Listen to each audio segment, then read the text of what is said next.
Welcome and thanks for joining today's presentation on partnering with tribes on conservation. My name is Brian Fainer and I'm with the National Park Service and help support our connected conservation effort.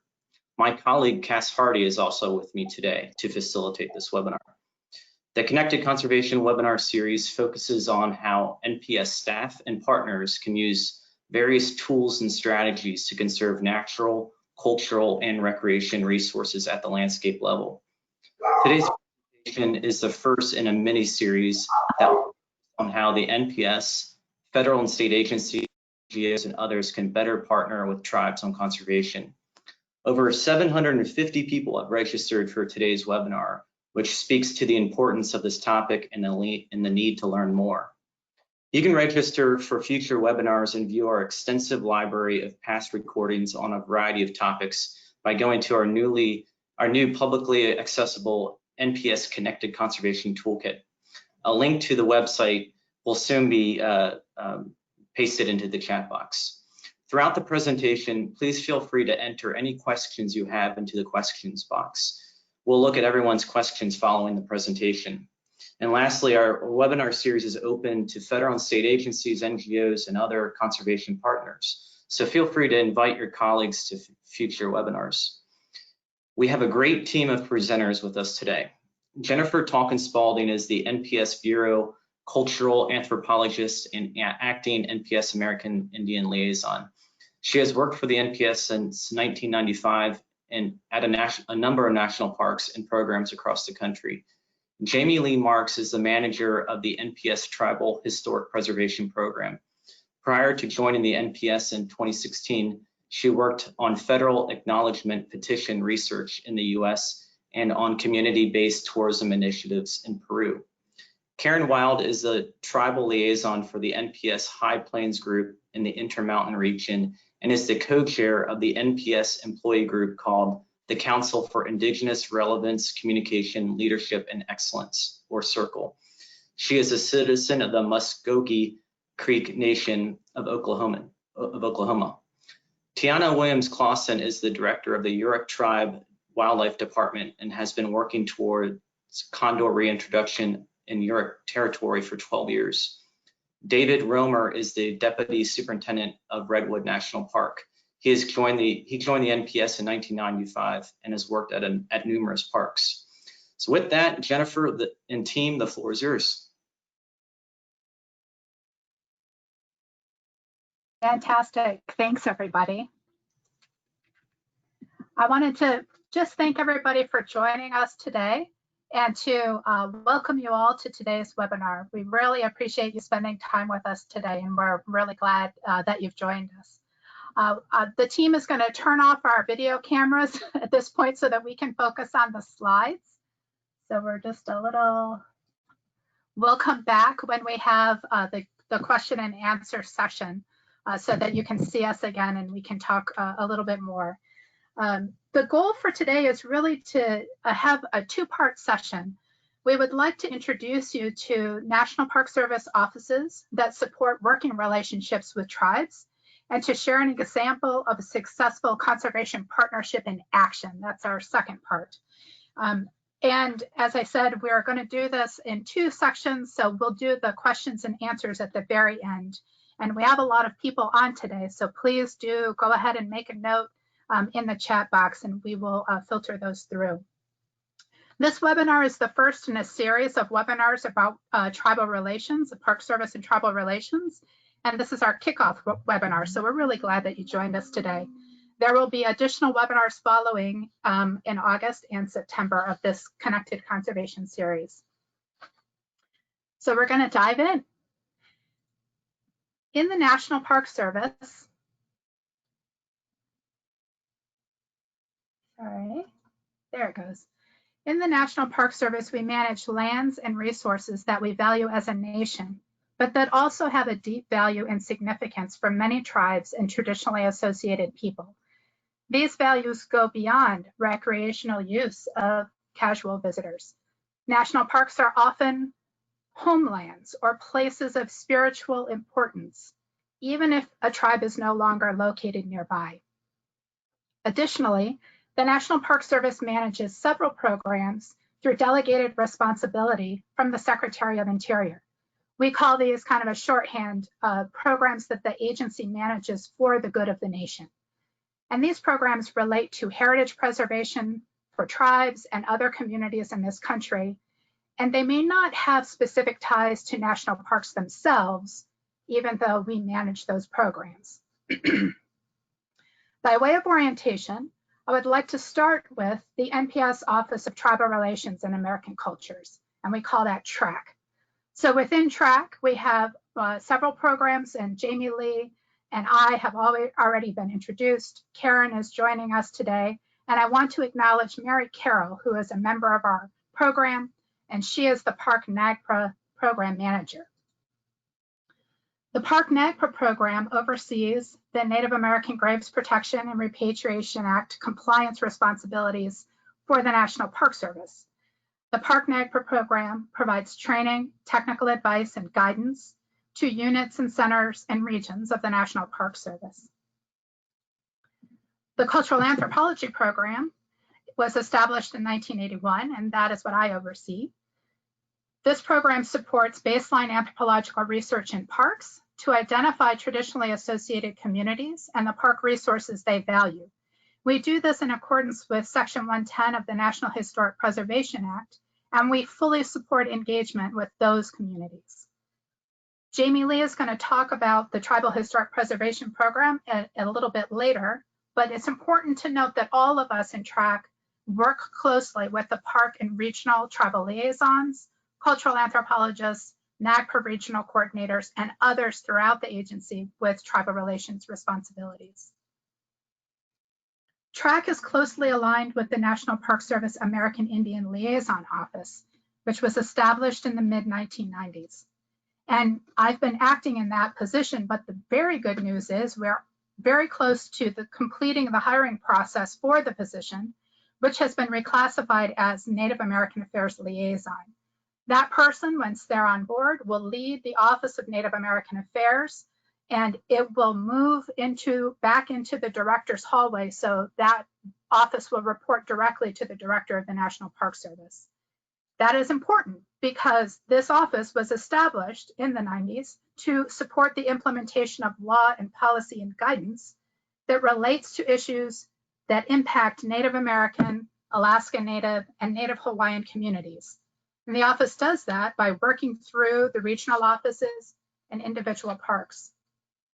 That person, the AILO, or now the Native American Affairs Liaison, will serve as the tribal liaison officer for the agency, meeting our consultation policies, and also serves as an important point of contact for regions and parks regarding tribal self-governance topics.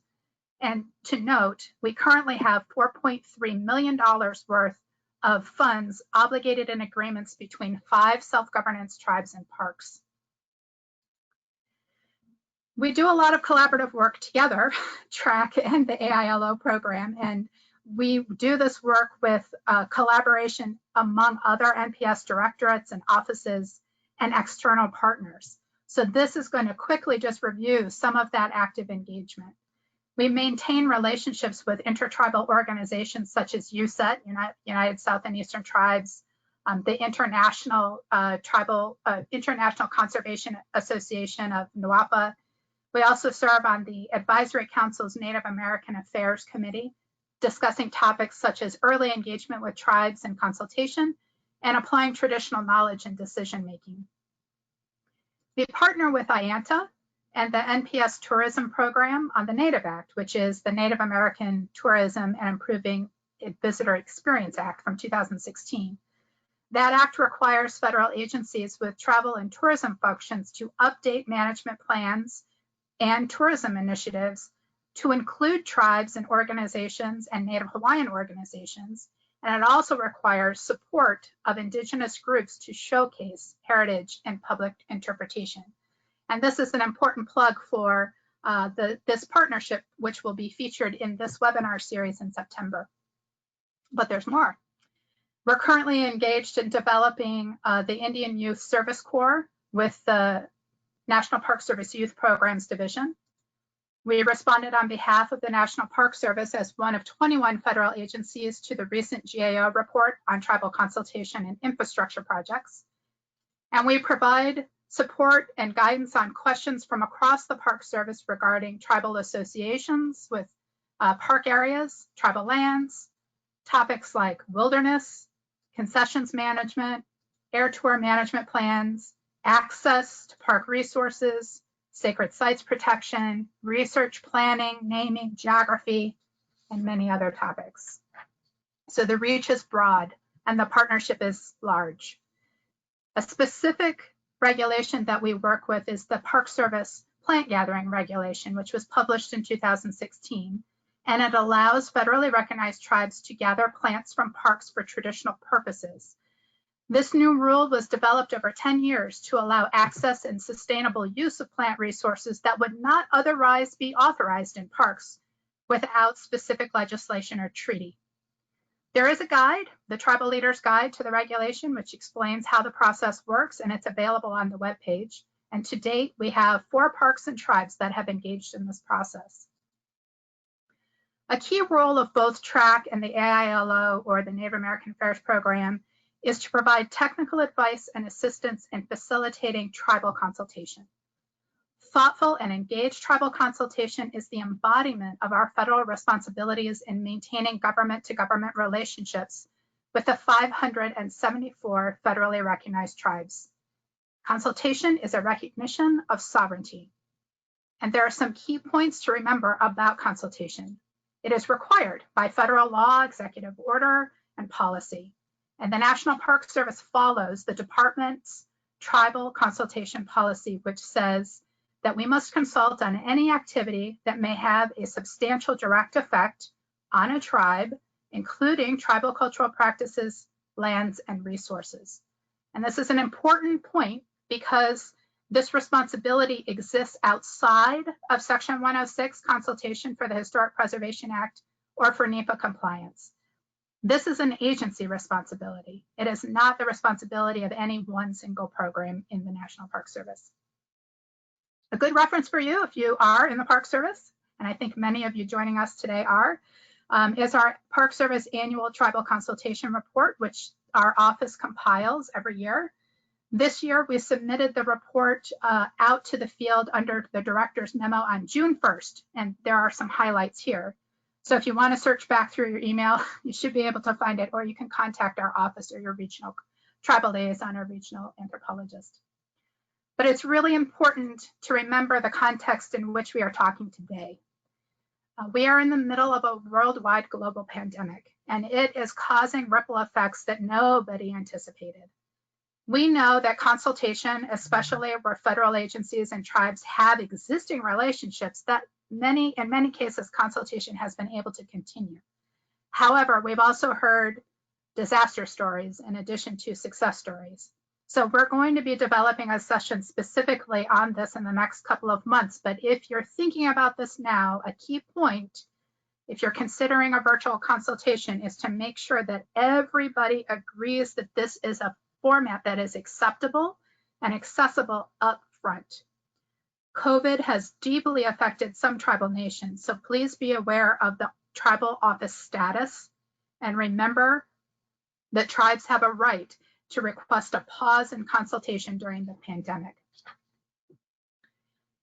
There are a few places for you to learn more about consultation and how to and to buff up your skills. The department's 3-day course, Consulting with Tribal Nations, is the introductory course, and we recommend that for everybody. The latest offerings that they are going to have this year will be virtual. Normally, it's an in-person class. And over the past several years, we have developed an intermediate Park Service specific tribal consultation curriculum that was a blending of in-person and digital. We ran 2 beta courses in 2018, and in February, we were able to have a refinement workshop. So this year, we are working with our partners in Circle Leadership, Learning and Development, the Office of Relevancy and Diversity, and we're working to incorporate the feedback that we got from the beta courses into the digital content for our curriculum during this time of COVID. So I want to switch Now to the category of tribal relations the Park Service supports, quote unquote, for the good of the nation. And one that most people are familiar with right off the bat is the National Register. The staff of the National Register work with state and federal agencies, tribes, and TIPOs to list significant historic properties on the National Register of Historic Places. And one that people are familiar with is a TCP, or a traditional cultural place. As of 2019, there are over 65 TCPs listed or determined eligible by the keeper, and some of those are nominated by tribes themselves. Of these TCPs, there are 5 in National Park Service units. The National NAGPRA program works with state and federal agencies, museums, universities, and local governments in their work to comply with NAGPRA. And National NAGPRA is the national program of support for NAGPRA responsibility. NAGPRA provides direct technical assistance and grants to tribes in support of NAGPRA-related activities. And I'm going to switch now, to Jamie Lee, turn over the mic to Jamie Lee to speak about the Tribal Historic Preservation Program. Hi, everyone. Another way that the Park Service partners with tribes on the national level is through the administration of the Tribal Historic Preservation Program. As many of you know, in 1966, with the original passage of the National Historic Preservation Act, that act gave the Park Service a unique role. One of those provisions was to review, approve, and otherwise support state historic preservation offices and their preservation programs. Tribes were originally included as consulting partners, but state historic preservation officers were ultimately responsible for overseeing all of the historic preservation duties in the act within their states, including on tribal land. The law was updated in 1992 to mandate that the Secretary of the Interior, through the Park Service, shall establish and manage a program to assist tribes in preserving their properties, historic properties. Thus, the program was born and continues into today. The TIPO program reviews and approves tribal historic preservation plans and assists tribes into entering into agreements with the National Park Service. Through these agreements, tribes take on historic preservation duties that would otherwise be assumed by a state historic preservation officer on tribal lands. The program manages the implementation of those agreements, reporting on those agreements, and also manages an official contact list for all tribes that have entered into agreements with the Park Service. We also serve a technical assistance and liaison support role, helping to facilitate and improve partnerships and collaborations between states and tribes and PS and tribes and all sorts of different fun things. I think if we could flip to the next one, that'd be great. So here's a picture of our database that's linked online. It does only reflect information about tribes with which we have an agreement, but it's handy. And when we update it, it sends automatic notifications to partners at other federal agencies, which is pretty great. Thank you. In 1996, the Park Service approved the first batch of 12 TIPO agreements. As of last week, the number is 200. We have agreements with 200 federally recognized tribes. We tend to add between 4 and 10 partnerships per year, and that application speed is driven by tribes requesting partnership agreements with us. The process can take between 3 and 6 months.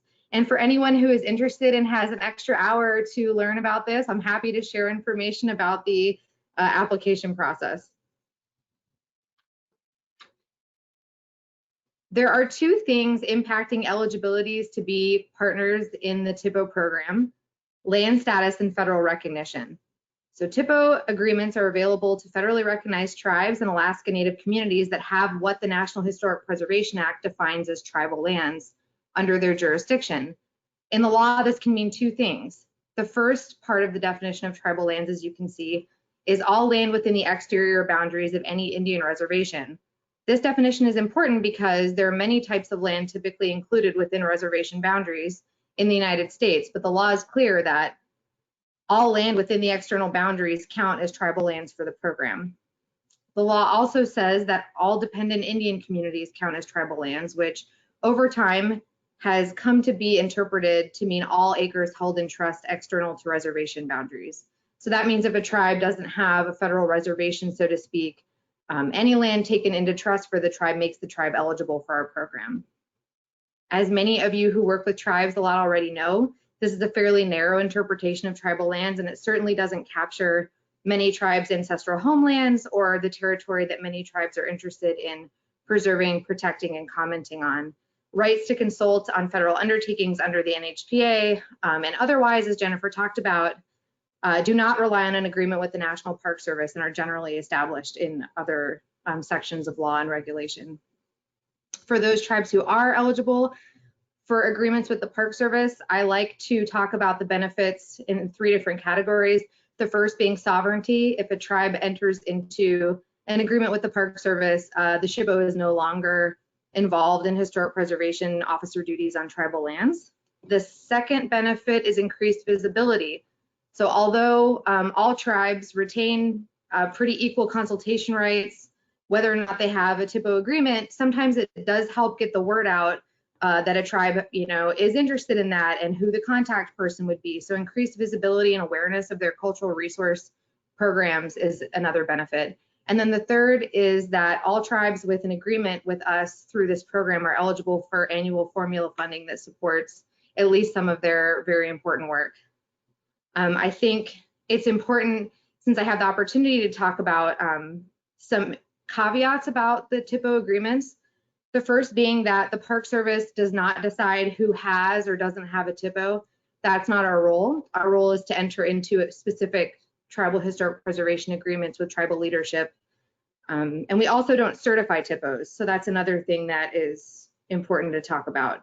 A tribe can appoint a TIPO without a TIPO agreement, and those tribes retain the same consultation rights as tribes with agreements. The only difference there is that tribes with the agreements are the sole preservation officer on tribal lands.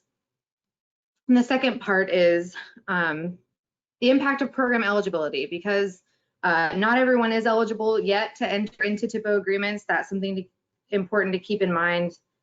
And that also not all tribes choose to have agreements with us, even if they are eligible. It's not a requirement to enter into an agreement with the National Park Service to be a part of consultation under 106 or otherwise. And then the last thing I want to talk to y'all just a little bit about is grants. And I'm sorry to hurry through this. There's just so much to talk about.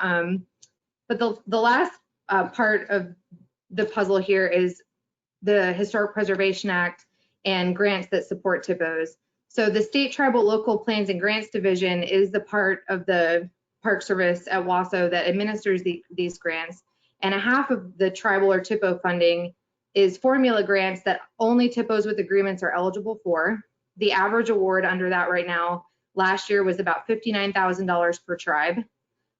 We have seen the amount of money tribes are getting keep pace with the partnership agreements that we add, but of course that is always a concern as we grow our partners, being able to keep up with how much funds they can get. It's something that's totally up to Congress, and we've been very blessed in that regard recently, but definitely always a concern. And then the other types of grants that program manages through the Historic Preservation Fund are competitive grants. Those are available to all federally recognized tribes, Alaska Native groups, and Native Hawaiian organizations.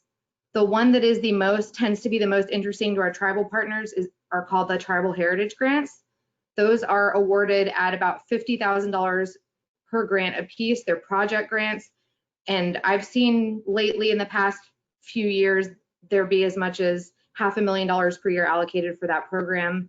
They can be used for survey, documentation, and then my favorite, of course, preservation planning, because tribes can use that to draft a TIPO plan and use that funding to help them get into our annual formula partnerships. There are, of course, other competitive grants, but I hear that Steel Pig will be offering their own webinar shortly, so I will save that information for them. And thanks so much for the opportunity to share about the program. Great, thanks, Jamie Lee.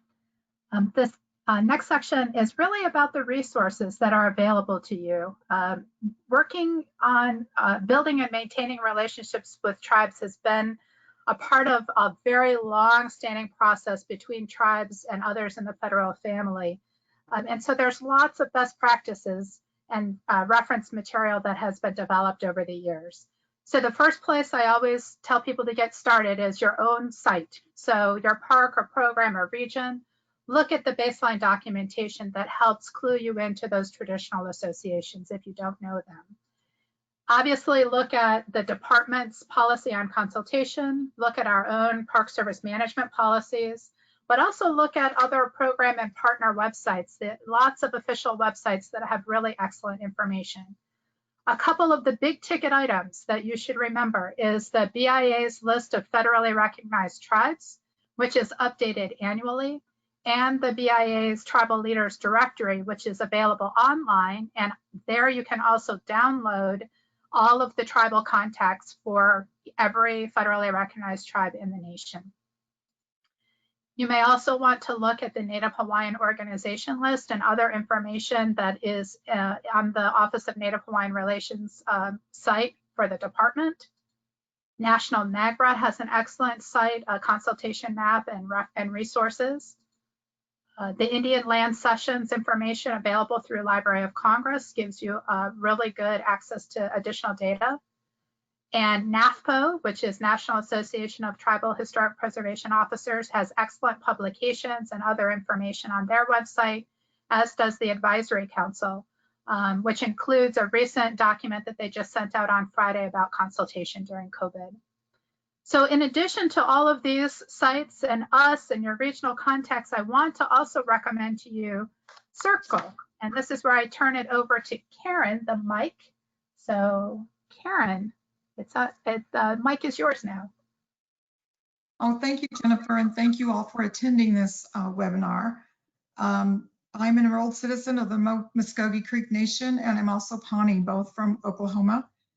So along with my own job responsibilities as tribal liaison for the IMR High Plains group, which consists of Sand Creek Massacre National Historic Site, Binsold Fort, and Capulin Volcano, I'm the co-chair of Circle, Council for Indigenous Communication, Leadership, and Education. It's a voluntary employee resource group out of WASO, Office of Relevancy, Diversity, and Inclusion. We were chartered in 2013, and we were chartered mostly as a resource for MPS employees and the leadership. We also focus a great deal on improving communications with tribes, as we're asked to assist various parks or regions. We provide guidance for hiring and hopefully retention support for those Native employees that do come on board, or anybody that wants to learn more about American Indians, Alaska Natives, and Native Hawaiians. We've done several things over the past several years that we've been involved actively. First of all, we had to do our charter, as you know, those of you involved in ERGs. And I just wanted to highlight some of the things we've done so that you'll know that we are active, we are out there, and we're here as a resource for you. So we've assisted parks such as Captain John Smith, Chesapeake Bay, and their 7 tribes. 6 of those tribes had just become federally recognized when they wanted to do a consultation with them about a sacred site that they had found and is now within the boundaries of Captain John Smith's Chesapeake area. We've also done webinars, service-wide webinar. We had one in, I think, 2018, engaging Indigenous voices and stories with retired MPS Director John Jarvis and retired AILO Joe Watkins. In Alaska, our former Circle Leadership Council member Adrienne was instrumental in her outreach when she held a forum on environment. We have a huge email distribution list where we send out a variety of announcements, articles of interest, tribal programming. We also have a Facebook page. And we have partnered with MPS WASO Tourism Department to host a webinar on the Native Act and presented at the American Indian Alaska Native Tribal Tourism Association conference. So we're out and we're busy, and we just want to offer our services anytime. The last thing I forgot, well, I overlooked that November is American Indian Heritage Month. We're always trying to put information out there so that you can reach out to us, reach out to your fellow Native employees, and see if you can come up with some ideas to promote that particular month. as American Indian Heritage Month, usually a proclamation comes out from the president about that. So this slide is our Leadership Council members. We are trying to make sure that at least our council leadership comes from the various regions across the IMR, across the Park Service. However, with the DOI new division of regions, we're still trying to figure out how we're going to do that. But for now, this is who we are. Alicia Deegan is our chair. She's the acting superintendent at Knife River. I'm the co-chair. We have a representative, Wanda, from the Northeast region. Dorothy is here in IMR. Adrian just recently left the Alaska Native Affairs office. Daniel is our native Hawaiian, and he's also developing a specific island network, a smaller circle group, as he calls it. So we hope to see some good stuff from over in that area. Albert LeBeau is a very outspoken and dedicated resource manager there at Effigy Mounds. Lloyd Massayumtawa and Rogine Whiteman. So that's our leadership.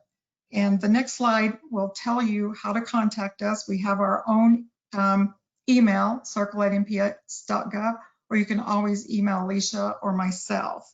Last, I want to recognize Brian Drapeau, who is our GS15 individual, and he's the business operations director at Grand Canyon. He helps us a lot with other things that we need from upper management. So thank you very much for your time, and we hope to hear from you. Thanks, Jennifer. Thanks, perfect. Thanks, Karen. So we're just going to summarize here. And that is really to say that robust engagement with tribes, Alaska Natives, and Native Hawaiians is not only a requirement, but it is good practice. And it provides opportunities for relationship building and collaborative management. And all of us are here to help. So I want to shift now to the second session of this webinar, and that is to pass the presenter role over to Tiana and to Dave Roemer. And I am about to do that. Change presenter. Okay, Dave, it's coming your way.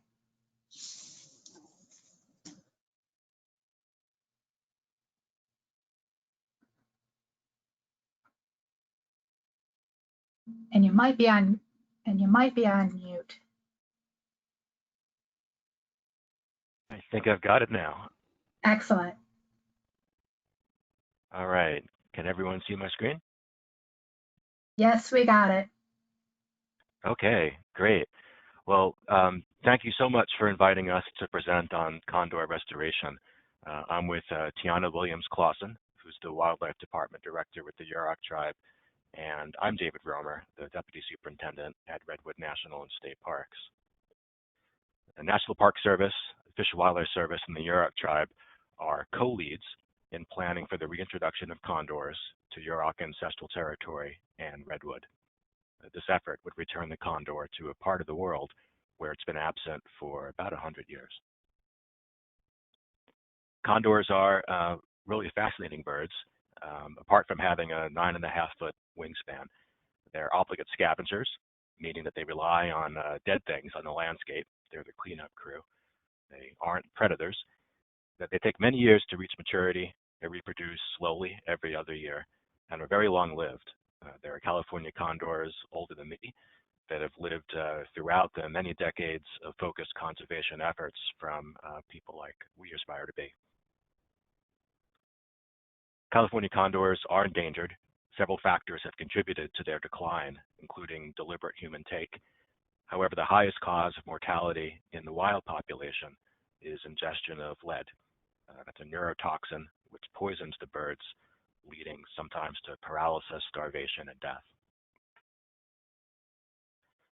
Condors were down to only 22 birds in the world in the 1980s when capture of the last wild birds and captive breeding programs began. By the 1990s, the success of zoos, mainly, in captive breeding enabled birds to be reintroduced back to the wild. And in the 2000s, wild birds began fledging from wild nests, which is really exciting. This graph can now be updated. It's even better than this. In 2019, there were 518 total condors in the world, including 337 wild and free condors. And in 2019, there were 14 more wild chicks fledged. That's the orange band there at the top that is growing. Release sites have been added over time in Southern and Central California, Baja California, and Mexico, and a non-essential experimental population in northern Arizona. Many people perhaps have seen a condor for the first time from the south rim of the Grand Canyon, like myself, from that population. Now to talk about our role in condor conservation, Tiana will continue the story.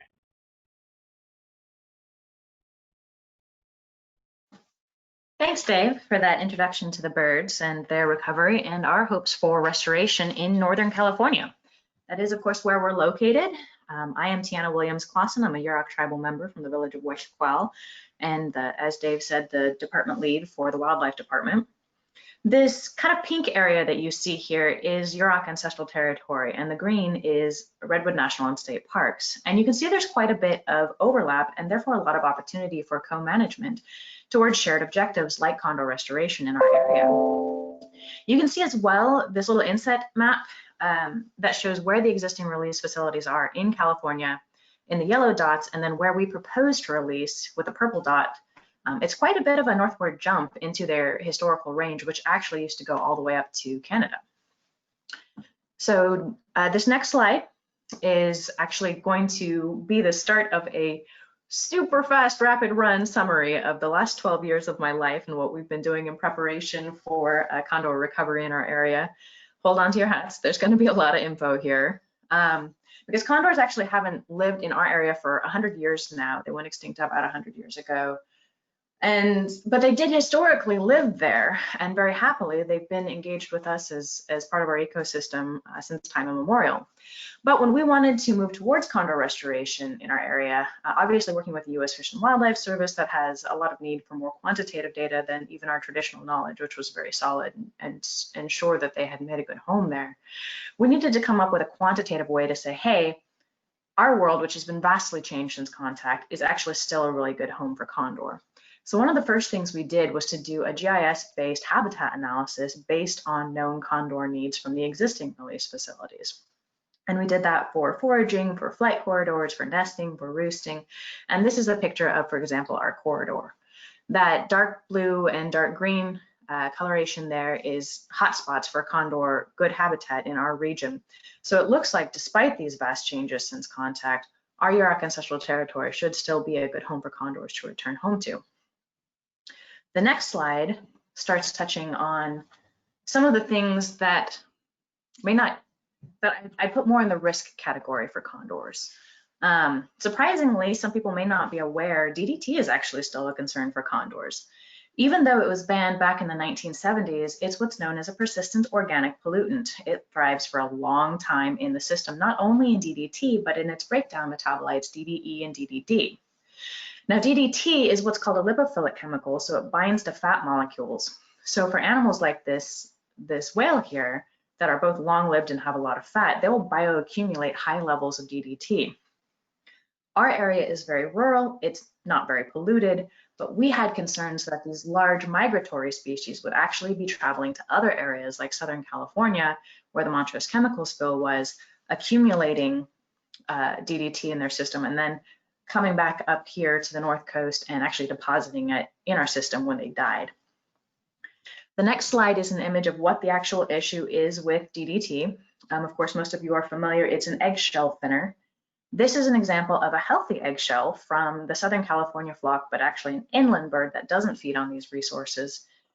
You want to take note of that red bar there. The next slide shows an image of an unhealthy egg, unfortunately. That red bar represents the surface crystalline layer. And now the surface crystalline layer is completely absent in this egg. It means the egg is very weak, and it also loses water. Without intervention, this sort of egg won't survive. This came from a Big Sur, California site, the Ventana Wildlife Site, where they do actually feed a lot on marine mammals. So we actually did an analysis of what the DDT levels were in our area, which is what's shown in this graph in the next slide. and had some, thankfully, very encouraging results. The bar on the left side, the very tall red bar, is actually California sea lions, another study species that we had in the Southern California Bight, very contaminated. The green bar right next to it is the Central California site. Now that's encouraging because in and of itself, the Central California site is on the verge of apparently being okay. They are losing eggs to DDT contamination, but about 50% of their eggs are making it without any sort of intervention. So we, right next to that, with just 20.19 micrograms per gram, that was our DDT measurement that we were using for our lipids, our fats, is actually 4 times lower than that in the Big Sur Central California flock. That doesn't mean we won't have reproductive issues, but it does give strong indication that at the very least we'll probably be at least as viable as the central flock, which is producing eggs and chicks, and hopefully it means that we'll have even less of a problem. The next big thing that we wanted to focus on was actually what Dave referenced in one of his earlier slides, which was the threat from lead contamination. As he said, it's actually the #1 killer of condors in the wild, and unfortunately is an unintended side effect from the use of lead ammunition.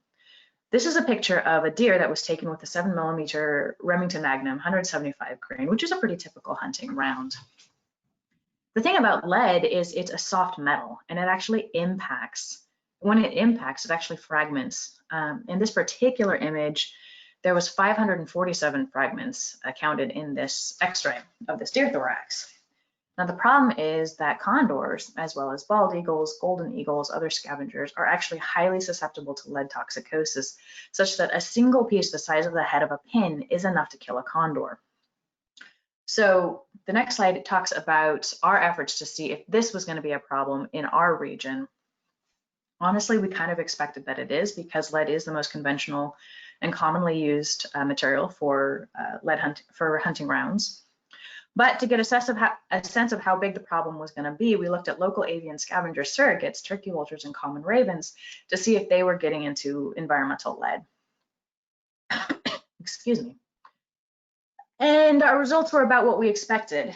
We're on the left there, the green bar, about 24% of our turkey vultures outside of the hunting season, so in what we would think would be the less perilous time, 24% of our birds were actually found to have highly elevated blood lead levels, or elevated blood lead levels. The good news is that it's less than in any other area that has been studied and published on. For example, our near neighbor, the Mendocino County birds, were studied and had 36% in the same sort of time frame within the year.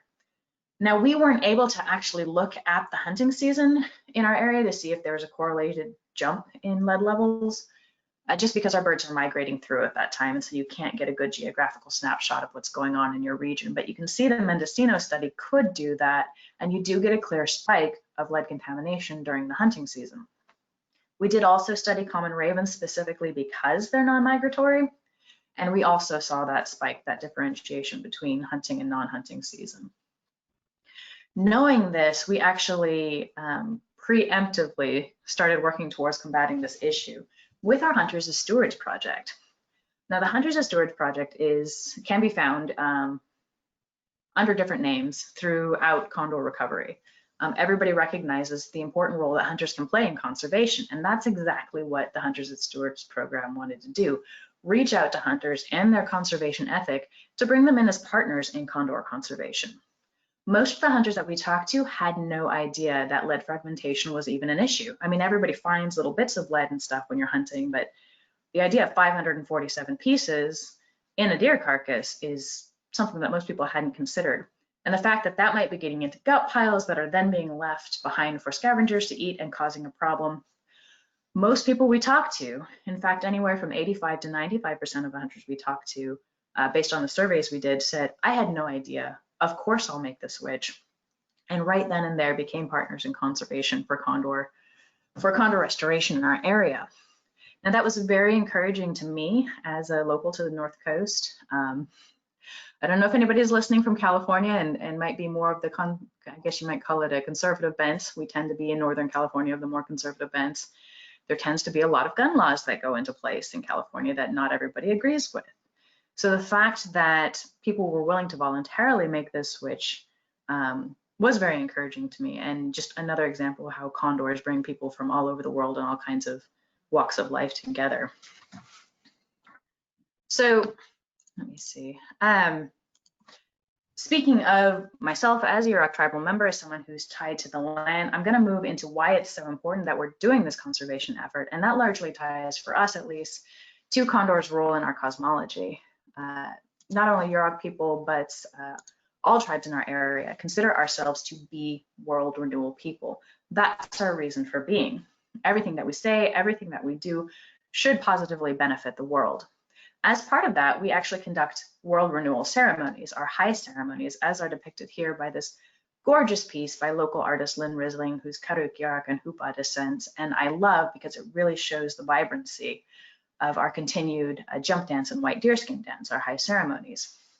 So condor plays into those ceremonies. For us, he is Poitwasan, or one of the highest of animals. And in fact, he flies the highest. And so we believe he's the one to carry our prayers to the heavens when we're asking for the world to be in balance.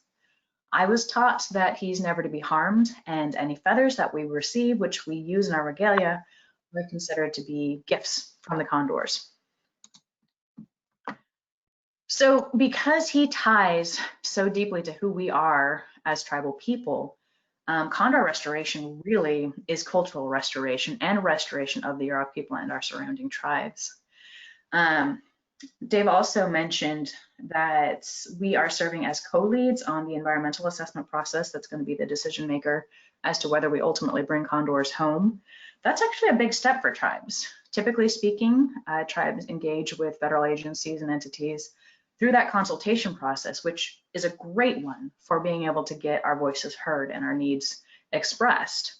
But co-leads actually means that we are an equal decision maker in the ultimate decision as to whether condors are going to come back or not. And that doesn't often happen in federal and tribal relations. It's very encouraging to me that both the National Park Service and the U.S. Fish and Wildlife Service, as our co-leads, were very supportive of that. And I'm very happy that we were able to express our sovereignty as land managers in that way.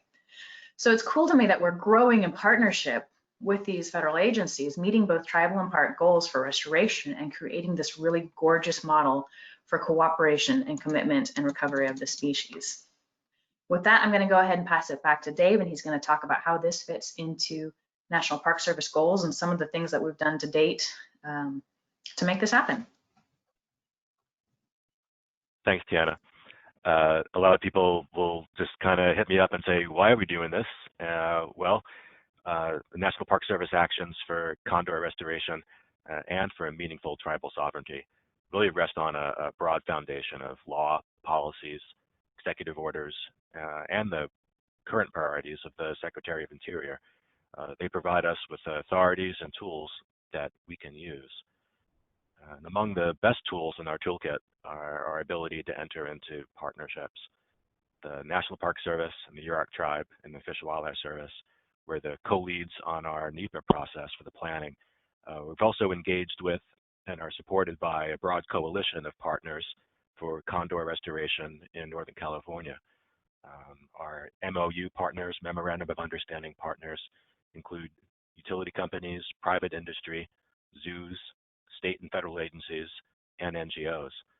These partners have entered into our MOU, and we're also supported by the National Park Foundation, the nonprofit partner of the National Park Service, on this project.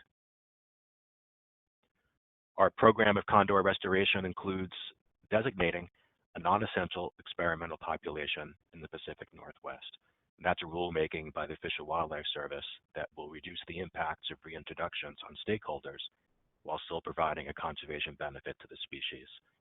Our plan is to release condors into the experimental area from managed lands in Redwood National and State Parks.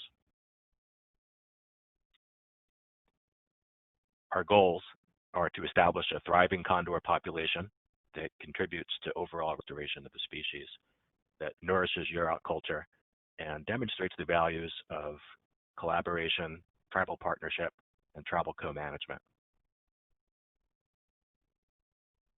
We've had a very robust public comment process for our planning.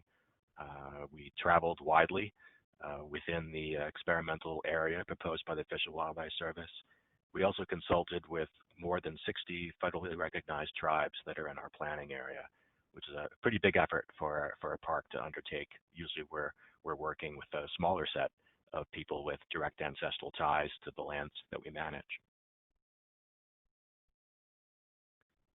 We've had some really good success at key points along the way, including passage of a bill in California, which allows the state to be consistent with the federal final rule by the Fish and Wildlife Service. We've released the environmental assessment, and the Fish and Wildlife Service released the proposed rule in 2019. And we anticipate releasing a joint finding of no significant impact, the FONSI, a final environmental assessment, and the Fish and Wildlife Service expects to issue the final rule next month, just around the corner.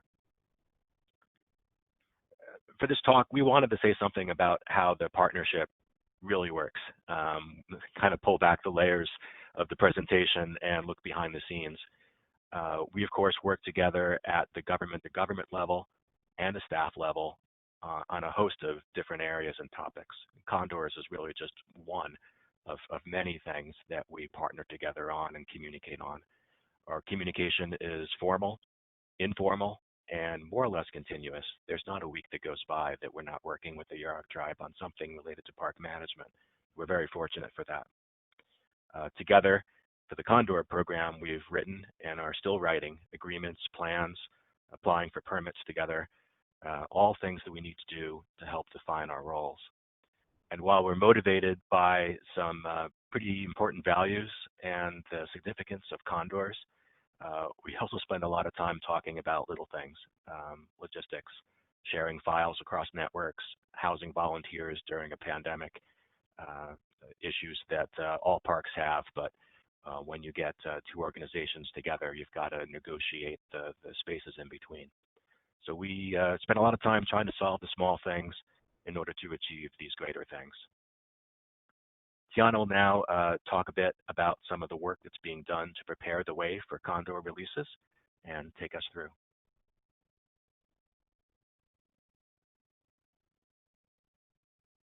Thanks, Dave. And I did just want to take the opportunity to just say how great it's been to be able to work with the National Park Service on this. Dave Roemer's been with us nearly from the start of our project. We initially approached the idea, brought the idea to Redwood National State Parks all the way back in 2007 and received enthusiastic report. So yes, they've been with us lockstep since the beginning, and it's been amazing. Now we are still waiting on the finalization of the FONSI. We're hoping that that will come through, as Dave said, in September, if it's going to. But there's a lot of stuff that we need to do if we have a hoped for release in spring of 2021, which is really what we're aiming for if this is going to happen. So there's some work that just can't be put off, because if we put it off that long, then it's going to be put off for an entire year just because of the season of releases and when that has to happen. So in preparation for the hoped for FONSI, we've actually been working to develop a lot of key field and operational infrastructure, again, in partnership with National Park Service. This image off to the side is actually an old parks building that had been slated for demolition, but the parks was able to kind of reallocate their resources and say, hey, this would be a great place for the Yurok Tribe Wildlife Department to expand into, as our own program has been growing over the last 12 years into a myriad of different uses. Now, this will be a multi-use facility, but if approved, the Condor program will be based out of this. This will be kind of like our office and operational space. That top image is where it started. We were able to find funding from the Administration for Native Americans to do a lot of restoration of the area, and it's looking like within the next month or so we should have an operational facility that, if we get the FONSI, can be moved right into. The next slide actually shows the beginning of what we're calling the Release and Management Facility, and what we're basing it off of is an example actually at the Big Sur site, the Ventana Wildlife Society site, at their San Simeon location.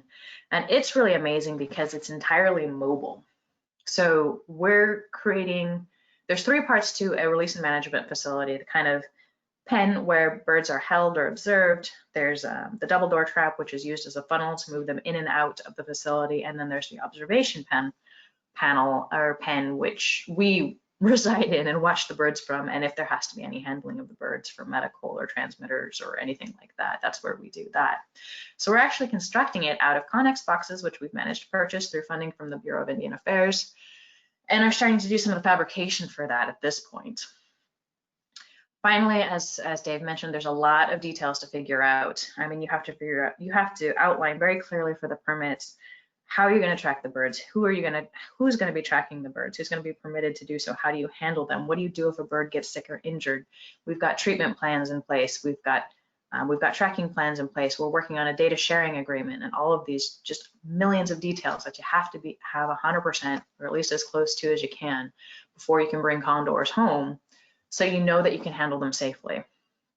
This also includes continued coordination with the California Condor Recovery Program, as well as major landowners, because the birds can fly as much as 200 miles in a day, and you want to have partnerships built before they fly off 200 miles and, you know, go down for some unknown reason that you have to now access somebody's property. I also just wanted to close, there's a lot of technical details there. I wanted to close with, again, why we're doing this. I can speak most strongly from the Yurok perspective. I'm very honored to be doing it for our elders. This is Awak Glenmore Sr. I say Awak because he's passed on now, and he was one of the elders who actually drove us to restore condors to this region, who told us how important it was. And I'm very grateful for his prayers and for his continued prayers from his family, as well as the next generation. This is my daughter Morrigan when she was a little bit littler. She's 2 years old now, and she's going to be the first generation of Yurok children to grow up with condors in her sky in 100 years. But ultimately, as World Renewal people, we do this for everybody. It's our hope that very soon condor will be returned to Yurok ancestral territory and to take his central role in the ecosystem and in the hearts of our local community. With that, I just want to wrap up with a thank you. Thank you for this opportunity. Thank you for you all who are listening. Thank you to our co-presenters and that awesome information. Dave and I both love to close with this slide because the all-time low for California condors was actually 22 individuals, and there are now 22 individuals in this picture alone. It's just an amazing testament to the wonderful work towards restoration and recovery that's gone on so far, and we're very much looking forward to becoming a part of that team. So thanks. Thank you very much.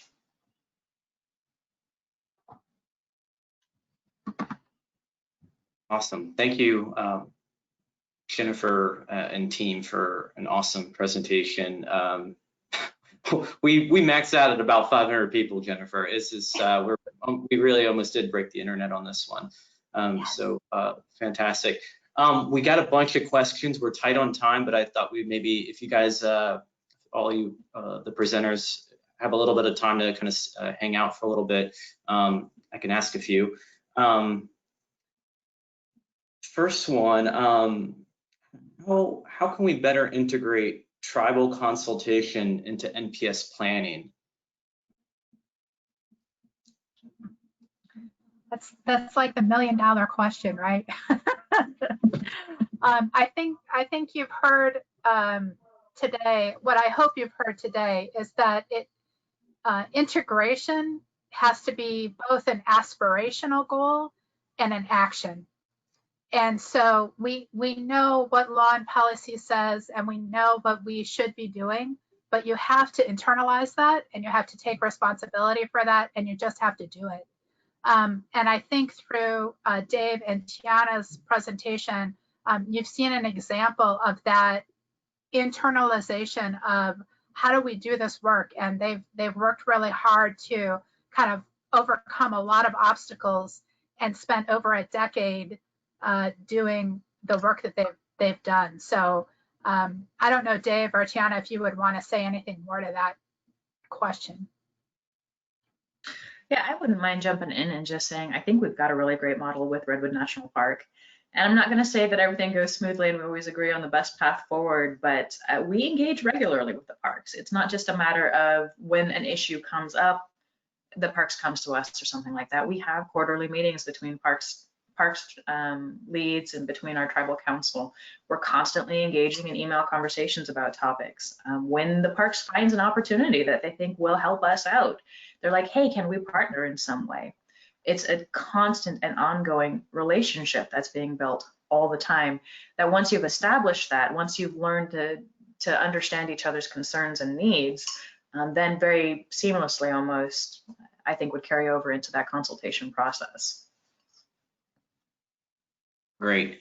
Here's another good one. Could you address consideration of Indigenous peoples from American Samoa, Guam, and Saipan, also acknowledging non-federally recognized tribes? Many have not been able to meet the stringent conditions of federal recognition. And I'll start with that one too, and then I don't know, maybe Jamie Lee might want to tap into that a little bit about process, federal recognition process, or whatever else you may think of. But there's kind of two parts to that question. So, you know, a lot of what we talked about today was really based in a long-standing history of engagement and federal Indian law. And so as a federal agency, we have certain responsibilities to uphold this long-standing relationship. And federal recognition does come with certain standing in law, and that is an understanding and a relationship that is unique to that process. But I will say that both the National Park Service and the Advisory Council on Historic Preservation have shared information, and the Advisory Council has been very good about sharing information about engaging with state recognized tribes or other non-federally recognized tribal groups, because we recognize that there are lots of, it's a very complicated history. So certainly there is consultation that does happen with state recognized tribes and other tribal groups. That does happen, you know, all the time. I do know a lot of situations where people are actively doing, especially interpretive plans, programming at sites with the tribal communities that are right there with them in that traditional space. And then I'll switch quickly to the other groups of people that we work with. So the National Park Service is got a much broader reach than sometimes people realize. And so Puerto Rico, Guam, American Samoa, Saipan, there are lots of Indigenous communities that are related to areas that we now happen to manage through the National Park Service in those spaces. I worked for 5 years in Hawaii and worked with the Native Hawaiian communities, and we were part of a Pacific Islands group that talked with Samoans and others. So it does happen.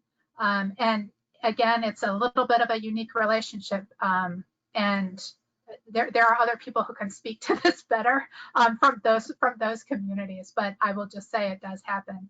And I don't know, Jamie Lee, if you wanted to add anything more. When you guys get to the Steel Pig state, local, tribal plans and grants, they'll be able to talk to this question a lot, because they provide a lot of support through technical service grants to Micronesia and others. Yeah, I would just add that, I mean, I think this almost goes without saying with this group of people, but when a tribe moves from being federally recognized or non-federally recognized to federally recognized, it's a heck of a lot easier to make good on the idea that there is a want to have a relationship if the legal standing isn't at the core of the relationship, right? So I think we've seen that recently in Virginia with the 6 tribes that were federally recognized at the same time, that the partners that had already been considering and partnering and learning and taking the time to understand, you know, the social complexities and work with their regional liaisons to understand what those relationships are like, may have a much easier time collaborating. And yeah, again, I don't think that's something I needed to say to this group, but it's something that I feel like is just important to the topic. Great. Here's another one. For Tiana and Dave, what was the biggest challenge you all went through in your work in working together?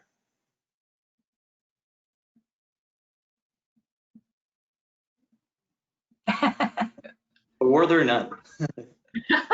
Go for it, Tiana. It's such a, I mean, I think we've had a great working relationship, and there's just so many complex things that we've needed to figure out.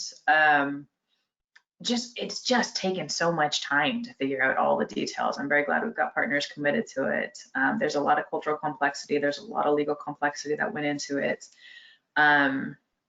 coordinating, Dave referenced that this is going to be a non-essential population, a 10-day non-essential experimental population, coordinating with all of our partners and bringing together all of our needs in a way that met the needs of the condors while also meeting the needs of the community was challenging, just because there's such a diversity of need, but we managed it, you know, so that was very encouraging. It's just the complexity. There's been so much. There's a reason this has taken 12 years. So I don't know, Dave, if you have other. Every agency has their process, right? And process changes all the time. And for example, right now, the final EA and the FONSI has tribal council approval. So you know, Tiana and her group have taken that through for their approval. There's 2 other agencies that want to sign that document together. So it's 3 different paths, and just trying to communicate internally about when things are going to be ready to move to the next step. I'd say that's the hardest part. You're right, Tiana. All right, here's one for Karen. We got a number of different questions from folks wanting to learn more about Circle, and you know, if it's something that other federal agencies or others could kind of replicate. So I guess the question for you is, can folks contact you, or who should they contact to learn more about the Circle employees organization that you help manage? And then secondly, is there other groups similar to yours to Circle that are out there? Oh, thank you for that question. I can't answer for any other agency. I mean, I don't know really what else is out there. We are chartered within DOI, but we're specifically MPS. And as far as contact, you could contact us through the Circle at mps.gov email, or you could contact Alicia or myself. We are on, what's that site? Inside MPS, we are in there. We have a Facebook presence. It's not very active, but we do have a Facebook presence. And you know, the RDI office is the one who, you know, we outreach to, as well as Jennifer and her office, the Mather Center, because we are working together on the consultation curriculum. But mostly it would be just through me or Alicia in order to get some action and answers, is what I can say. Great. We got a bunch of questions about, is this webinar being recorded? And the answer is yes. Also, are the slides available? And then also for contact information. Jennifer, is there, you all have, your program has a web page, right? Is there a way for folks to kind of reach out to you, or to kind of, you know, learn more about the broader efforts, or also, I guess, you know, thinking about how to maybe get access to the slides? We could help facilitate that potentially as well. Yeah, I'm happy to do that. And you probably noticed in our slide, in our part of the slideshow, we try to like load it up with hot links. So I do that on purpose because I realize that people are going to want to take a look at that later. Generally, what I would like to do is just turn it into a PDF, because it's really big. It won't let us email the slideshow because we've gotten it so big at this point. So I'll turn it into a PDF. And then I'll share it with you, Brian. So you're welcome to share that slideshow. But people can also contact us, and perhaps the easiest email address to use actually is there's 2 program emails that we have a general inbox that Jamie Lee and I can access. So, and Karen now too.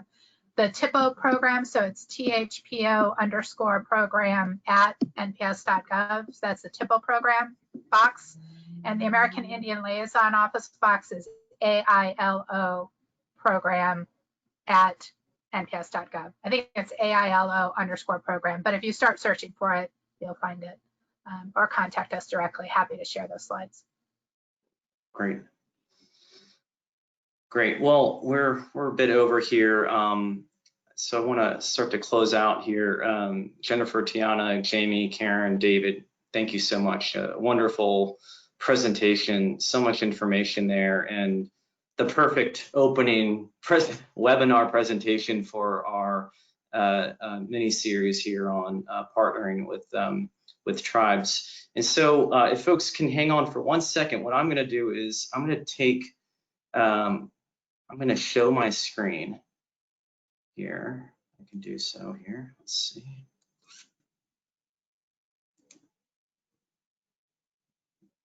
To make myself the presenter, because I want to show you, if you haven't already, our web page here on connected conservation. Jennifer, can you guys see my screen? Yep, we've got it. Okay, great. So folks in the audience, again, you can see the web address there. If you, again, Google NPS Connected Conservation, you'll find this website. But here's the upcoming webinars that we have planned here. Next week, next Wednesday, actually, we're going to have Superintendent Jeff Mao from Glacier and some other folks presenting on broader efforts to restore wild bison around Glacier, but then also at other near other park units as well. And then on September 2, we're having the American Indian Alaska Native Tourism Association and folks from the NPS talk about their work collaborating together. And then on September 16, we have the State Tribal and Cultural Resources Plans and Grants for Local Governments Division of the Park Service, talking about their efforts and the role that they play in supporting tribes and the conservation and preservation of cultural resources across the country. So I hope you all can take the time to register for those webinars. I'm going to again put the link to that webpage in the chat so you have it there. And then also, while we're here, you can see that we've got past recordings from our Connected Conservation webinar series. A number of these, and we're kind of, this is pretty new, so we're still kind of fine tuning here, but a number of these get at conserving cultural resources or highlighting programs that can. For instance, under Gateway Communities, if we go down to the very bottom here, there is a webinar that we had on using stateside LWCF grants to improve outdoor recreation opportunities. Tribes and other folks can apply for that money for green space, for recreation, equipment, etc., by using stateside LWCF, which just yesterday was made, 2 days ago, was made with full funding at $900 million per year, was a part of the Great American Outdoor Act, which is now law. So it's a big deal, and there's going to be a lot more money coming into that program. So tribes working through states and counties and cities and can pursue that money. So there's a lot of resources here in our on our website here that I encourage you all to explore. So with that, thanks for the fantastic webinar again, Jennifer, Karen, Tiana, David, and Jamie. Fantastic, and I look forward to watching the recording because there's so much here that you guys covered. Awesome. Thanks, everybody. Thank you, Brian, for hosting us. Of course. Yes. Take care, everyone. Thank you. Thank you very much.